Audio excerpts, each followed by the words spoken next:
Estamos no ar com o seu programa Bem-Estar Criança, aqui pelo canal Net Cidade, o canal da gente, toda segunda-feira às 22h30. E hoje eu recebo o Marcolino Jeremias, do Núcleo de Estudos Libertário Carlos Aldegueri, lá do Guarujá. Tudo bom, Marcolino? Tudo bem, agradeço o espaço no programa, Tadeu. Prazer em tê-lo conosco aqui. Quer dizer que o núcleo existe oficialmente desde 2010, mas vocês já militam na área há algum tempo. Sim, o Núcleo de Estudos Libertário Carlos Aldegueri, ele foi formado em 2010, mas as pessoas que participam do grupo, elas já atuam na questão da cultura libertária, da divulgação de eventos culturais, pelo menos desde 94, 95, alguns no Guarujá, na Baixada Santista e alguns até no interior de São Paulo também. A gente se reuniu em 2010 para formar o Núcleo de Estudos Libertários Carlos Aldegueri, que a gente faz uma série de atividades, tem uma série de projetos. Inclusive, no ano passado, em dezembro do ano passado, a gente fundou a Biblioteca Carlos Aldegueri, que é um espaço nosso mesmo, autogerido, autofinanciado, que não tem nenhum vínculo com o governo, prefeitura, e é organizado por nós mesmos para estar divulgando ainda mais a questão da cultura libertária na região. Para a pessoa que está nos assistindo, né, pessoa de repente, o que é a cultura libertária? Então, para a gente falar é até interessante falar um pouco quem foi o Carlos Aldegueri, né? Porque as pessoas não conhecem, e isso vai falar um pouco do nosso propósito enquanto grupo, né? O Carlos Aldegueri, ele foi um militante anarquista italiano que, durante a Primeira Guerra Mundial, ele se recusou a estar lutando na guerra, ele foi um objetor de consciência, ele não queria matar nem morrer na guerra.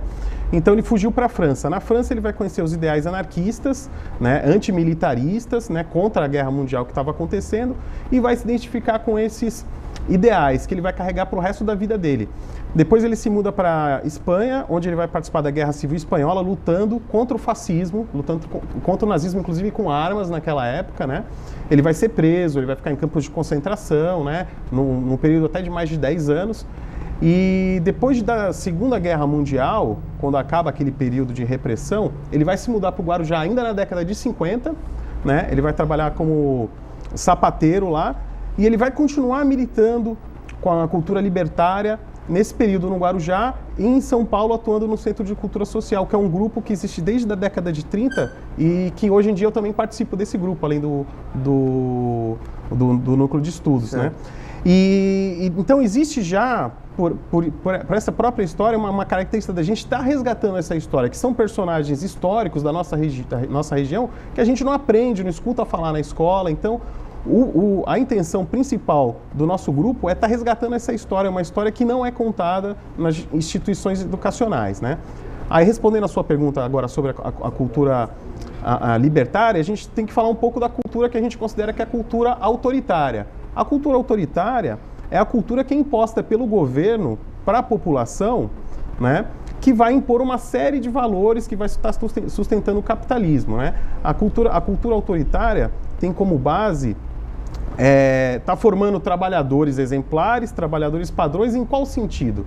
Né? No sentido de serem trabalhadores submissos às autoridades, ao patronato, que aceitem o seu papel no sistema capitalista, que é de produzir cada vez mais para uma minoria, para a elite, e muitas vezes num trabalho que é inútil para si e inútil para a sua própria comunidade, aceitando como natural uma competição selvagem com seus próprios companheiros de classe, os seus próprios companheiros no trabalho, na escola, nos meios onde ele vive, né?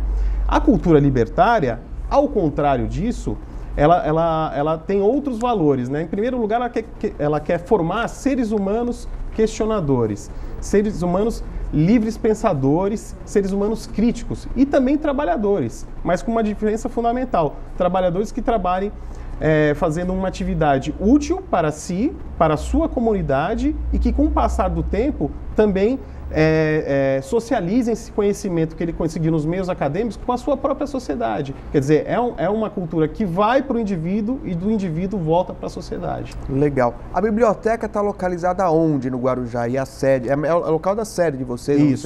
Isso. Ela está na rua Luiz Laurindo Santana, número 40, no bairro da Vila Santa Rosa. Saindo da Balsa, para quem está vindo de Santos e São Vicente, saindo da Balsa, anda 5 minutinhos no Guarujá, não precisa pegar ônibus e já está lá na sede. Legal. O horário de funcionamento? Então, O funcionamento, como a gente somos todos trabalhadores em outras áreas, né? A sede, para você estar consultando os livros lá, você tem que estar marcando um horário com a gente, né? Através do nosso e-mail, que é NEL, Carlo Aldegueri, Núcleo de Estudos Libertários Carlo Aldegueri, @hotmail.com, né? E também você pode estar procurando no Google, né? Carlo Aldegueri, blog, a gente tem um blog com todas as atividades, fotos, vídeos, textos históricos e textos atuais que a gente coloca lá também à disposição. Legal. E esse trabalho da cultura libertária, vocês focam principalmente a juventude, né? Isso. Os jovens. Como é que é feito esse trabalho?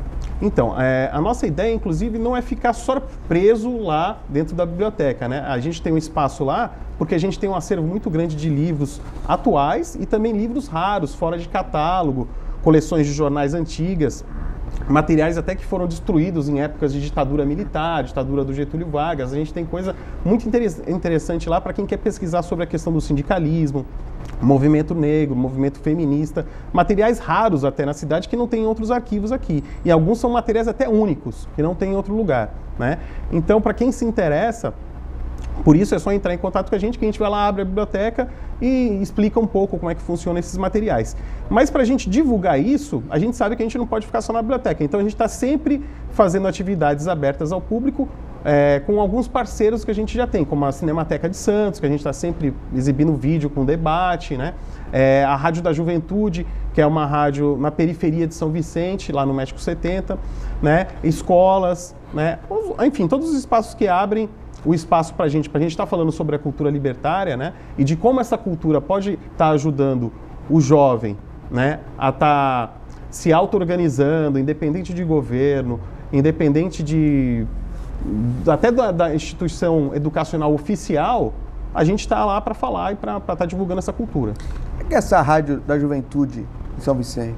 Essa Rádio da Juventude também são companheiros e companheiras da gente que resolveram abrir uma rádio comunitária para falar dos problemas do bairro lá, que muitas vezes não são ouvidos, né, nas rádios convencionais, né, e para estar dando voz para o pessoal daquela região, né, que muitas vezes são pessoas que não são escutadas, são desassistidas pelo governo, né, e a gente está sempre fazendo um trabalho em conjunto com esses companheiros da Rádio da Juventude. É um trabalho muito interessante, até de repente para chamar mais para frente aqui para falarem. Não, uma pauta. Sabe a frequência da rádio ou não? Lembra a rádio agora? funciona todo sábado. Tá. Todo sábado, o dia inteiro de programação. Aí tem vários tipos de música, música caipira, rap, rock, espaço para debate, poesia. Legal. Sobre esses vídeos debates, no segundo bloco a gente vai estar falando de um dos temas que vocês abordaram, mas quais outros temas são abordados aí? Qual o foco? Então, a gente fala sobre a pedagogia libertária, por exemplo, a influência que a pedagogia libertária teve na história de Santos e que hoje em dia é completamente esquecida, né? Por exemplo, aqui em Santos mesmo, a gente teve várias escolas, na época chamavam escolas modernas, que o que eram essas escolas modernas? Eram escolas que eram feitas pelos operários de Santos, que não tinham condições de colocar os filhos deles numa escola convencional, então eles construíam essa escola com pessoas que eram mais esclarecidas, alguns professores, outros operários intelectualizados, autodidatas, que passavam o conhecimento para os filhos dos operários, né? Então é a partir daí que surge essa ideia da cultura libertária na nossa região, né? E os operários, que muitas vezes não se sentiam representados nos órgãos oficiais, eles também criavam seus próprios jornais, suas próprias revistas, né? E aí criava uma gama muito intensa da cultura libertária, que não se prendia só à escola ou só à imprensa, tinha os grupos de teatro operário, as poesias libertárias, então era uma gama muito ampla da cultura libertária que é propagada nessa época. E o nosso trabalho é estar resgatando essa cultura. É um dos temas que a gente trabalha. Entendi. Esquecemos de falar até quando viveu Carlos Aldegueri. Ele chegou aqui em 50 no Guarujá. Ele chegou em 50, né? Ele morreu com 94 anos em 1994. Né? A sua companheira Anita Aldegueri, ela ainda está viva no Guarujá. Caramba. Com 106 anos de idade. Pô, uma história viva. E ela participa com vocês ou ela já não tem mais? Não, ela 106 ela já não tem mais condições. Eu conheci ela em 99, eu consegui fazer várias entrevistas com ela. Ela contou muito assim do sofrimento que eles passaram, né? Nessa época, por exemplo, que o Carlo ficou em campo de concentração, eles já tinham um relacionamento. E eles ficaram, olha só, 10 anos sem se ver. por causa dos campos de concentração. E eles foram se rever depois desses 10 anos, até uma história de amor bem bonita e tal, da época e tal. Legal. Segundo bloco, a gente vai falar sobre redução da maioridade penal, que foi um dos vídeos debates aí colocado pelo Núcleo de Estudos. E nesse final de bloco, nós vamos deixar uma mensagem do vocalista do Facção Central, não é isso? Sim. Fala sobre a temática. O Eduardo, que a gente está fazendo um trabalho já com ele já faz algum tempo, e ele recentemente lançou um livro, né, que a gente também está organizando para trazer ele aqui para o Guarujá para fazer esse lançamento. Legal, então vamos conferir a mensagem dele. Falta na gente se entender como gente, se entender de uma forma se entender o nosso valor para quê? Para não trocar nossa liberdade por migalha. Quantos moleques eu não vejo se matando para ter um tênis, roubando para ter um tênis? Eu vou lá, tento roubar algo de 500, sou preso, pago 10 mil para advogado. Tem um monte de advogado rico. Aí eu vou lá, assalto e ajudo a girar a indústria do medo. A minha PT na mão faz vender seguro de vida, seguro de carro, faz vender alarme, entendeu? Faz dar audiência para o Datena, para o Marcelo Rezende, entendeu? Eles vão tratando a gente como massa de manobra. A gente vai lá segurando a arma e girando toda essa indústria. Girando toda essa indústria e enxergando a violência só quando ela acontece na nossa rua. Não, a gente tem que ter a unidade que o opressor tem. Tanto é que morreu o moleque no portão, vamos baixar a maioridade penal. Ninguém discutiu se quem põe uma arma na mão da criança merece pena de morte. Ninguém discutiu a culpa da arma está na mão da criança, a culpa da indústria da arma. Ninguém falou, não, a gente devia julgar e condenar quem fabrica arma e distribui no Brasil, quem faz a arma entrar no Brasil. A gente não fabrica arma. Não tem uma plantação de cocaína no morro. Eu não vejo favelado com genética propensa ao banditismo. Eu vejo uma situação que te transforma em bandido. Uma situação que te transforma em bandido. E é essa situação que a gente tem que enxergar para conseguir determinar a culpa do inimigo, justamente para a gente pelo menos saber por que está morrendo e saber que aquele que morre, ele é menos culpado do que o político. O nosso problema não é o cara que chefia o morro, não é o cara que chefia a cadeia. Tanto é, prova incontestável, o cara que chefia a cadeia está preso. O problema não é prender, porque eles falam de maioridade penal, vão baixar a maioridade penal para a gente prender o inimigo da sociedade.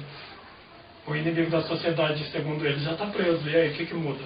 Bom, vamos para um rápido intervalo e no segundo bloco a gente aborda mais esse tema, redução da maioridade penal, um tema muito polêmico.